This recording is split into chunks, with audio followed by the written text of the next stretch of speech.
Friends, मैं प्रियंका। मैं आपसे सीटेट के फर्स्ट पेपर बाल विकास शिक्षा शास्त्र से कुछ टॉपिक शेयर करूंगी। इससे पहले के वीडियो में मैंने कुछ शेयर किए थे बुद्धि निर्माण एवं बहुआयामी बुद्धि में बुद्धि के सिद्धांत के बारे में। तो सबसे पहले हम जानते हैं बुद्धि के दो सिद्धांत है, कारकीय सिद्धांत और प्रक्रिया प्रधान सिद्धांत। तो सबसे पहले हम कारकीय सिद्धांत फैक्टोरियल थ्योरीज के बारे में जानेंगे। इस श्रेणी में उन मनोवैज्ञानिकों के सिद्धांत को रखा जाता है जिन्होंने बुद्धि के संगठन को व्याख्या कुछ कारकों के रूप में किए। प्राय इन कारकों को विशेष सांख्यिकीय विधि, जिसे कारक विश्लेषण कहा जाता है, के आधार पर ज्ञात किया गया है। इस श्रेणी में आने वाले प्रमुख सिद्धांत निम्नलिखित है। सबसे पहले बिने का एक तत्व सिद्धांत, दूसरा स्पीयरमैन का द्वितत्व सिद्धांत, तीसरा थॉर्नडाइक का बहुतत्व सिद्धांत, चौथा थ्रस्टन का समूह तत्व सिद्धांत, पांचवा थॉमसन का प्रतिदर्श सिद्धांत, छठा वर्णन का क्रमिक महत्व सिद्धांत और सातवां और लास्ट गिलफोर्ड की बुद्धि की संरचना का प्रतिमान। तो सबसे पहले हम इस सब सिद्धांतों को विस्तार से जानेंगे। तो सबसे पहले हम बिने का एक तत्व सिद्धांत के बारे में जानेंगे। इस सिद्धांत के अनुसार बुद्धि में केवल एक बौद्धिक क्षमता सम्मिलित होती है जो व्यक्ति के सभी क्रियाओं में विद्यमान होती है। जिस व्यक्ति में शक्ति होती है वह पूर्व की ओर भी उतना ही शक्ति से चलता है जैसे पश्चिम की ओर।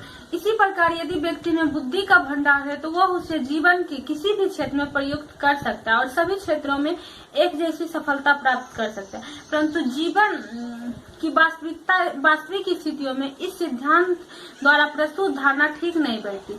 हम देखते हैं कि गणित में बुद्धिमान या योग्य विद्यार्थी गंभीर रुचि एवं बहुत ज्यादा परिश्रम के बावजूद भी अन्य विषय, समाजशास्त्र या किसी अन्य विषय में योग्य नहीं बन पाता। इससे हम इस निष्कर्ष पर पहुंचते हैं कि बुद्धि को में कोई एक अकेला तत्व नहीं होता, अतः एक कारक सिद्धांत मान्य नहीं है। दूसरा है हमारा स्पीयरमैन का द्वितत्व सिद्धांत। स्पीयरमैन द्वारा प्रतिपादित यह सिद्धांत बुद्धि में दो तत्वों का मिश्रण बताता है।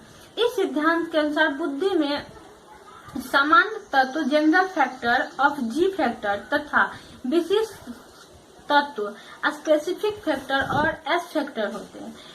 एक मनुष्य में केवल एक समान तत्व जी फैक्टर तथा अनेक विशिष्ट तत्व एस फैक्टर होते हैं और सभी विशिष्ट तत्व समान तत्व से संबंधित तथा प्रभावित होते हैं। सामान्य तत्व तथा किसी एक विशिष्ट तत्व में जितना उच्च संबंध होगा, व्यक्ति उस विशिष्ट तत्व के क्षेत्र में उतनी ही अधिक प्रगति कर सकेगा।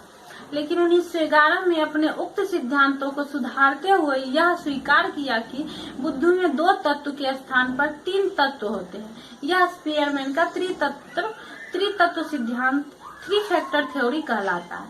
तीसरा हमारा बहुतत्व सिद्धांत। इस सिद्धांत का मुख्य समर्थक थॉर्नडाइक थे। इस सिद्धांत के अनुसार बुद्धि में कई तत्वों का समूह होता है और प्रत्येक तत्व में कोई सूक्ष्म योग्यता निहित होती है। अतः समान बुद्धि नाम की कोई चीज नहीं होती, बल्कि बुद्धि में कई स्वतंत्र विशिष्ट योग्यताएं निहित रहती है जो विभिन्न कार्यों को संपादित करती है। इस प्रकार एक कारक एवं बहुकारक सिद्धांत अतिवादी सिद्धांत है। जिस प्रकार यह निश्चित नहीं है कि बुद्धि की अच्छी मात्रा द्वारा जीवन के सभी क्षेत्रों में सफलता प्राप्त हो सकती है, उसी प्रकार यह भी निश्चित नहीं है कि विशिष्ट योग्यताओं से मनुष्य विशिष्ट क्षेत्रों में पूर्ण सफलता प्राप्त कर सकता है और शेष क्षेत्रों में पूर्ण रूप से असफल रहता है। गार्डनर मर्फी के विचारानुसार एक क्षेत्र की प्रतिभा का दूसरे क्षेत्र की प्रतिभा के साथ निश्चित सकारात्मक संबंध होता है। इससे हम निष्कर्ष पर पहुंचते हैं कि सभी कार्यों में एक उभयनिष्ठ अवश्य होना चाहिए। तो ये था हमारा बिने का एक तत्व सिद्धांत, स्पीयरमैन का द्वितत्व सिद्धांत तथा गार्डनर का बहुतत्व सिद्धांत। तो इसके आज के लिए इतना ही। अगले दिन हम और भी शेष सिद्धांत के बारे में चर्चा करेंगे। आज के लिए धन्यवाद।